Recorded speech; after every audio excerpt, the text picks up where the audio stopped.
out, baby. Go in, you score 3 or 4 shots, move out on angles, in and out on angles. Moving good, Duncan. Moving good, in and out. It's like y'all been working on angles, in and out, a little more foot movement. What you're seeing again is two craftsmen. You don't have a Mike Tyson or an Arnold Schwarzenegger in here. You just got two fellas who really know what this game is about, and they're trying to figure out which one of them has advantages and disadvantages and probing for weaknesses at this point.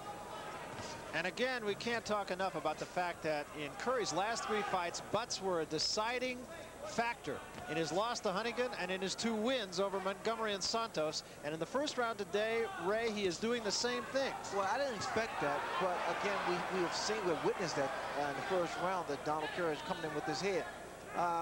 McCallum also does the same thing here, but it's also inadvertently.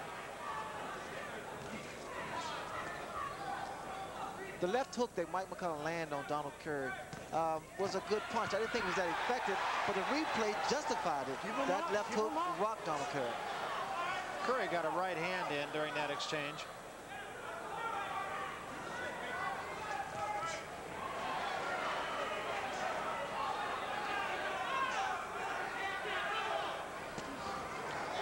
What I like about Donald Curry, he doesn't waste anything.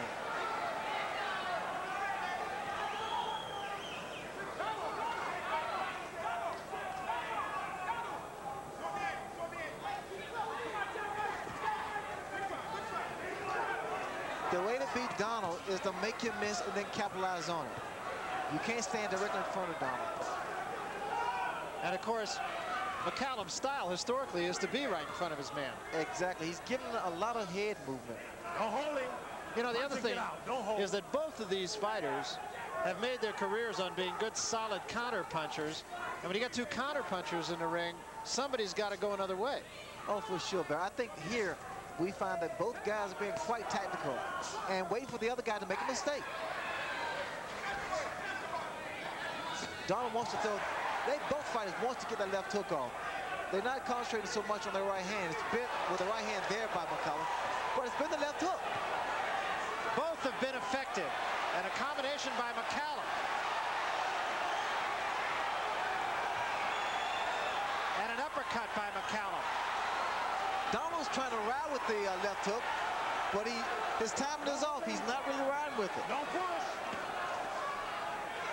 See, inside Mike is really a master.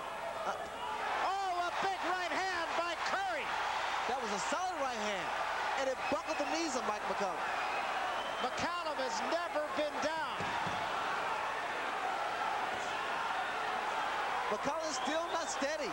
Donald needs to take advantage of this, although time is a factor here. Less than 10 seconds. It's a solid right hand, Barry.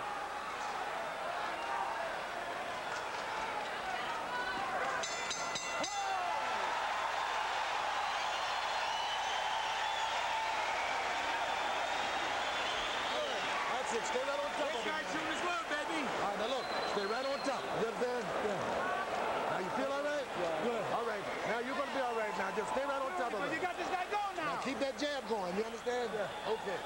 Mike, were you working in the morning? Let's take a look and see how Curry set this up.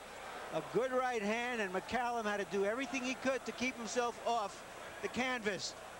One thing that's pretty obvious here is that Curry has become the aggressor.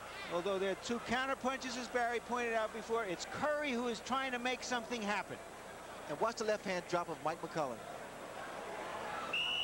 Unfortunately for Curry, Ray, that was about the only thing he did in that whole round, and he never did capitalize on it. We may see a different thing this 3rd round here. Well, Ray, the thing that you pointed out, the left hand of McCallum's that has dropped throughout his career cost him, at least cost him that 1 punch and a near knockdown. What?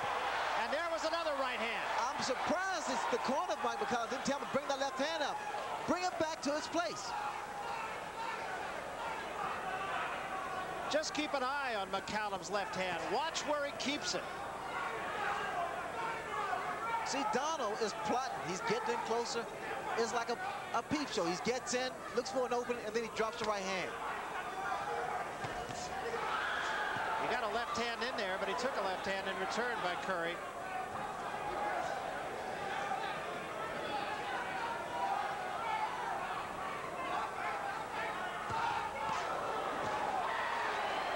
Curry now scoring heavily with a left as well as with that right hand.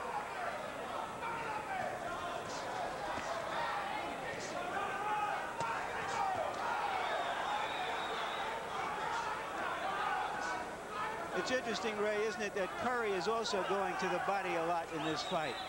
Well, I think that he found out that to bring the hands down of Mike McCallum, those body shots prove to be effective.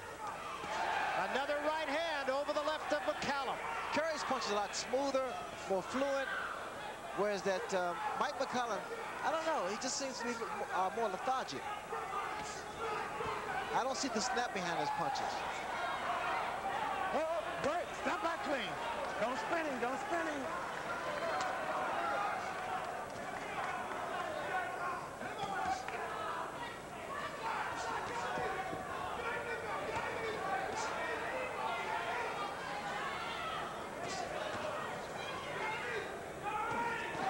Good uppercut by Curry and a left hand behind it. See, Donald doesn't need to wait. Curry does not need to wait. Curry got McCallum's attention with that left hand counterpunch as well. Curry can take control of this fight if he just continues to throw punches. A lot of times, Curry puts himself in a very unfortunate position by standing aside too long. Another right hand by Curry.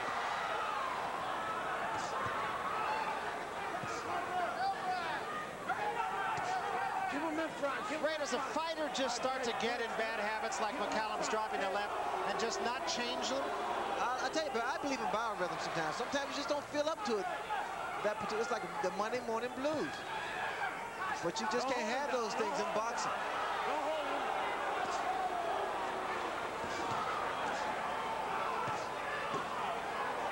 I think a double left hook to the back of the head would be the job.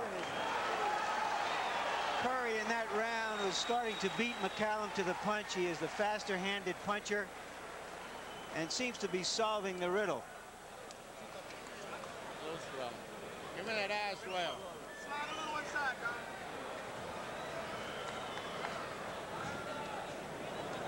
Keep the companies together, man. You got to be first. You got to be first. Allow your work inside all And there is our punch stat. Look at the fight. This has nothing to do with the effectiveness of the punches. That is how hard they are. It does tell you the percentage of punches thrown and landed.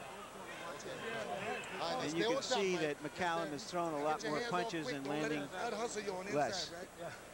About a half of the punches that Curry throws land, about a third of McCallum's. Move that shoulder into his chest and punch coming up. Come on. You don't come up.